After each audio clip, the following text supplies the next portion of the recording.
of the Negro League World Series. Fans held their breath as black baseball's two biggest stars faced one another at last.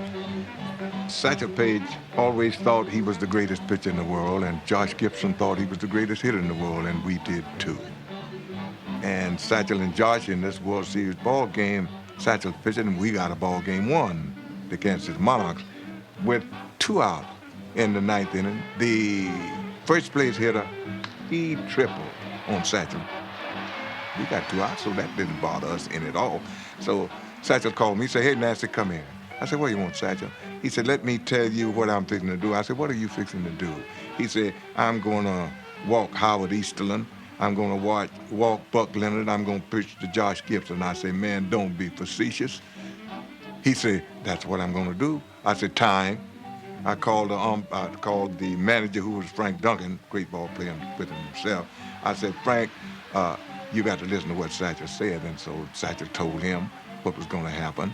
And so in walking Easterlin and walking Buck Leonard to fill the bases, now, when he was walking Buck, Josh was in the circle, with a guy standing next hitter. And he talking to Josh all the time. Said, "Josh, do you remember the day when we were playing on the same team and I told you that one day we were going to meet and we were going to see who was the best?" He said, "Yeah, I know what you're talking about." Satchel said, "All right," says, "now it's the time to prove this thing." So when Josh comes up to the bat, listen, let me tell you what this man did. He said, "Time." He called the trainer, who our trainer was Jew Baby Floyd. And I don't know why they called him Jew Baby, because he was black as me. But anyway, when Jew Baby comes out with his like the smock that the doctor would wear, and he's got a concoction in a glass. He's got a glass, he got some water, and he puts this, I guess Alka-Seltzer or something, he pours this in that water, and it fizzes, and Satchel drinks it down. He lets out a belch. I can hear it, but nobody else heard it. And so he said, "Now I'm ready." So the fans, now they know what's happening. Now everybody, we got to have 40,000 people. They're standing. And here comes Satchel. Satchel said, "Josh," say, "I'm going to throw you some fastball. I'm going to throw you a fastball belt high." Boom. Strike one. Josh didn't move the bat.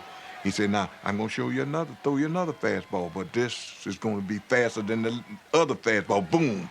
Strike 2. He said, "Now, Josh, I've got you 2 strikes and no balls. In this situation, I'm supposed to knock you down, brush your back."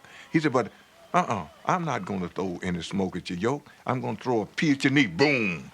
Strike 3. And when he struck him out, Satchel must be 6'5". Satchel stretched out, looked like he was 7 feet tall, and he walked off the field and walked by me and said, "You know what, Nancy? Nobody hit Satchel." That was the end of that story.